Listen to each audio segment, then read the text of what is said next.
O livro de Atos dos Apóstolos, no seu capítulo 2, nos falam de um dos maiores acontecimentos pós a ascensão de nosso Senhor e Salvador Jesus Cristo, que foi o Pentecoste, o dia de Pentecoste. Atos 2 nos diz: ao cumprir-se o dia de Pentecostes, estavam todos reunidos no mesmo lugar. De repente veio do céu um som como de um vento impetuoso e encheu toda a casa onde estavam assentados. E apareceram distribuídas entre eles línguas como de fogo, e pousou uma sobre cada um deles. Todos ficaram cheios do Espírito Santo e passaram a falar em outras línguas, conforme, segundo o Espírito Santo, o Espírito lhes concedia que falassem. O dia de Pentecoste significava o 50º dia depois do sábado da semana da Páscoa. 50 dias depois do sábado da Páscoa. O Pentecoste, ele era celebrado no primeiro dia da semana, isto é, no domingo. E era uma das 3 grandes festas anuais de Israel, precedida, em primeiro lugar, pela Páscoa, depois Pentecostes, e depois, 4 meses após Pentecostes, a festa dos tabernáculos. O Pentecostes era também conhecido como Festa das Semanas, porque era celebrado 7 semanas depois da Páscoa. Também conhecido como Festa da Colheita, porque os primeiros frutos da colheita eram ajuntados, e também conhecido como o Dia das Primícias. O relato da vinda do Espírito Santo mostra 3 sinais: o vento, o fogo e a pregação inspirada da presença de Deus como testemunha. O vento é um símbolo da presença do Espírito Santo. O Senhor Jesus, falando para Nicodemos, depois de argumentar sobre o novo nascimento, ele disse: o vento sopra para onde quer. Não sabemos de onde vem, nem para onde vai. E ele comparou o vento com aqueles que são nascidos pelo Espírito Santo de Deus, o nascimento espiritual. Algo que nós, na nossa natureza humana, não podemos avaliar, porque é uma obra divina no coração do homem, da mulher. O fogo é um símbolo do poder purificador e julgador. Quando João Batista pregava, ele dizia: arrependei-vos, porque é chegado o reino dos céus. E ele dizia: eu vos batizo com água, mas virá um após mim que batizará com fogo e com o Espírito Santo. E ele dizia também: arrependei-vos, porque o machado já está posto à raiz das árvores, e toda árvore que não produz bons frutos é cortada e jogada ao fogo, mostrando que o fogo também é um símbolo do julgamento.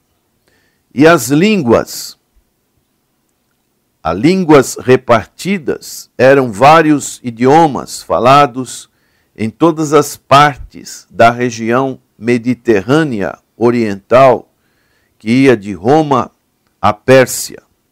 E eles ficaram cheios do Espírito Santo. Estavam sob a direção e a influência especial do Espírito Santo.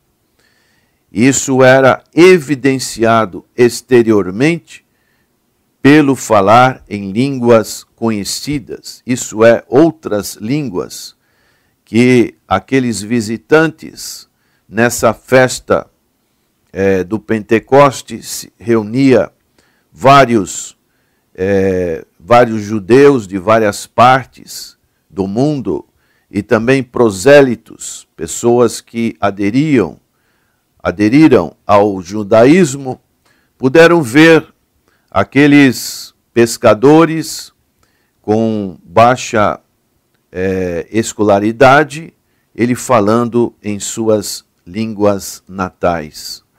De maneiras que foi um grande acontecimento para o início da obra da Igreja do Senhor, a igreja primitiva. Aconteceu na cidade de Jerusalém. Reunia um grande número de judeus de várias outras partes da região do Mediterrâneo. E era um grande acontecimento que a palavra de Deus nos deixa registrado. O Pentecoste foi algo que foi profetizado, algo que já estava relatado pelos profetas. Nós podemos ler no profeta Isaías, no capítulo 44, no verso 3, nos diz: porque derramarei água sobre o sedento e torrentes sobre a terra seca. Derramarei o meu espírito sobre a tua posteridade e a minha bênção sobre os teus descendentes. E brotarão como a erva, como salgueiros junto às correntes das águas. Um dirá: eu sou do Senhor. Outro se chamará do nome de Jacó. O outro ainda escreverá na própria mão: eu sou do Senhor, e por sobrenome tomará o nome de Israel. Era a parte da profecia que o Senhor dava para Isaías, que um dia aconteceria isso. E também um outro texto que está em Joel, do qual o apóstolo Pedro ele relatou no seu discurso depois do Pentecoste, que está no capítulo 2 de Joel, a partir do verso 28, e acontecerá depois que derramarei o meu espírito sobre toda a carne. Vossos filhos e vossas filhas profetizarão, vossos velhos sonharão, e vossos jovens terão visões. Até sobre os servos e sobre as servas derramarei o meu espírito naqueles dias. Mostrarei prodígios no céu e na terra, sangue, fogo e colunas de fumaça. O sol se converterá em trevas e a lua em sangue, antes que venha o grande e terrível dia do Senhor. E acontecerá que todo aquele que invocar o nome do Senhor será salvo, porque no monte Sião e em Jerusalém estarão os que forem salvos, como o Senhor prometeu, e entre os sobreviventes aquele que o Senhor chamar.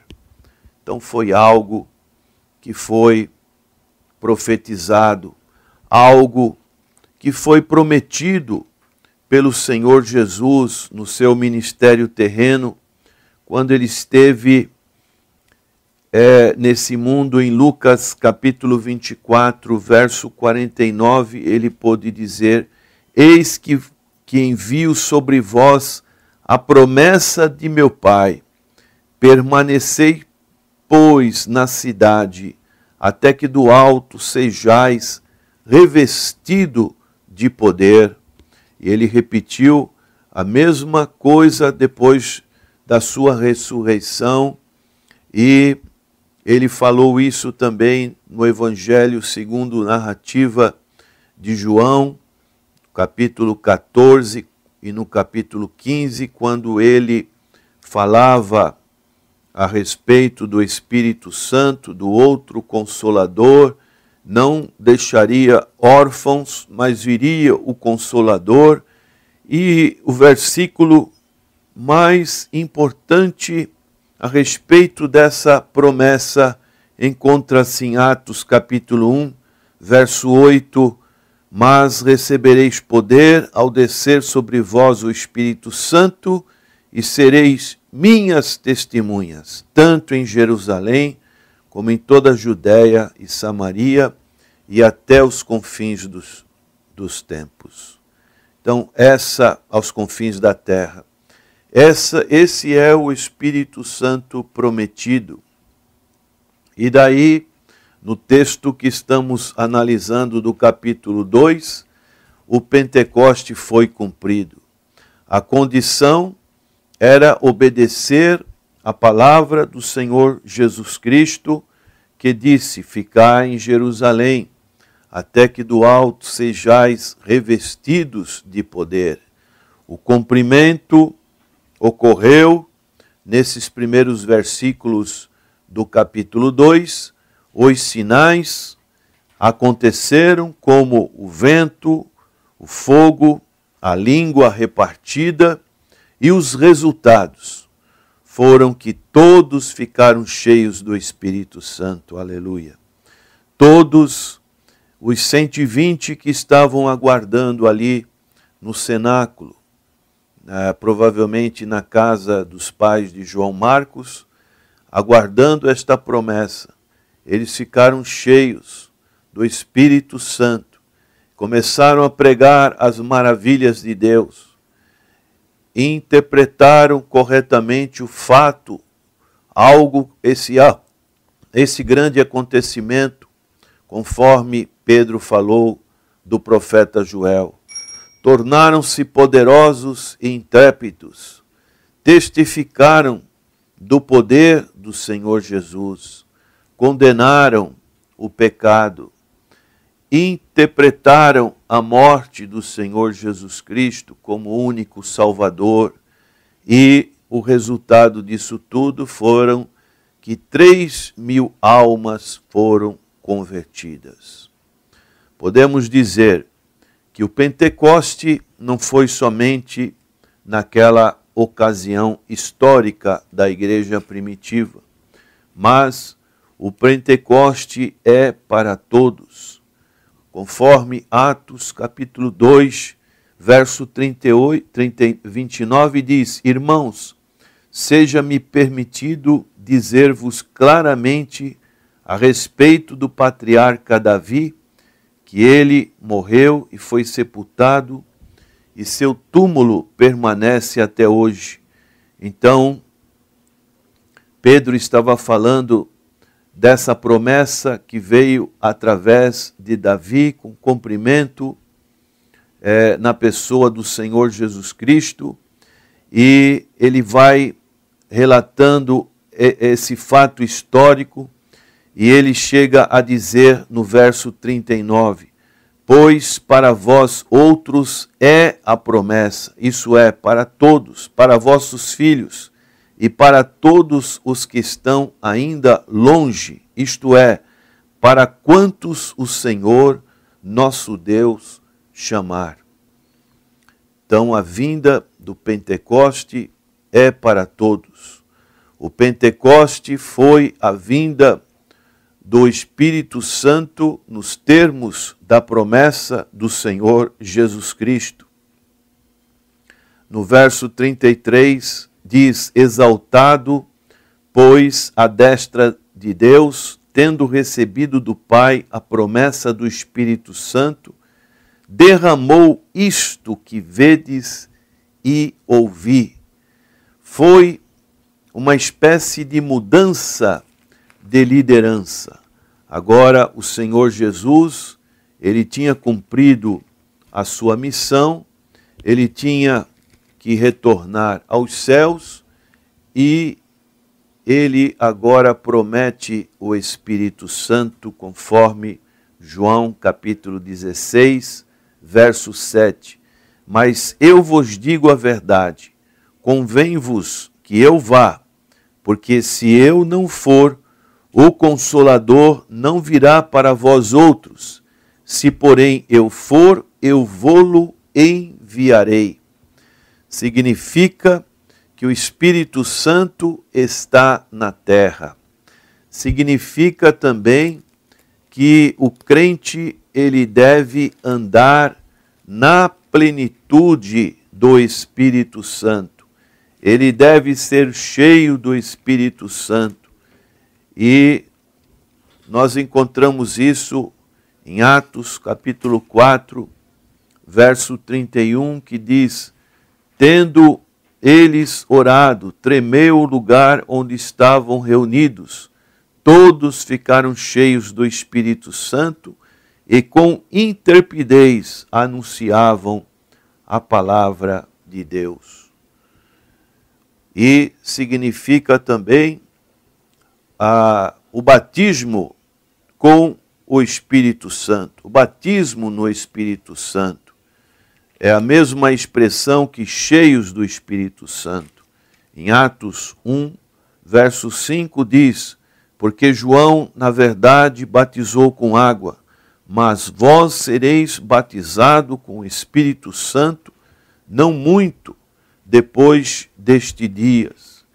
E em Atos capítulo 2, verso 4, diz: todos ficaram cheios do Espírito Santo e passaram a falar em outras línguas, segundo o Espírito lhes concedia que falassem.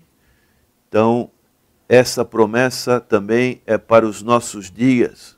Significa poder sobre o pecado, sobre a carne, sobre o mundo, poder sobre Satanás. Significa a vitória do Senhor Jesus. Significa levar uma vida cristã vitoriosa. E daí, para concluir, podemos dizer, tirar algumas lições que são importantes. O Senhor Jesus consumou no Calvário a obra redentora do homem, quando em João capítulo 19, verso 30, ele disse: tudo está consumado. E daí o Espírito Santo, que é o Consolador, o outro Consolador, o Paráclitos, ele prossegue aplicando essa obra redentora na vida do homem. A obra não é de homem, é de Deus. Nós somos cooperadores desta obra. Na salvação, quando cremos em Cristo, o Espírito Santo entra em nosso coração e passamos a possuí-lo.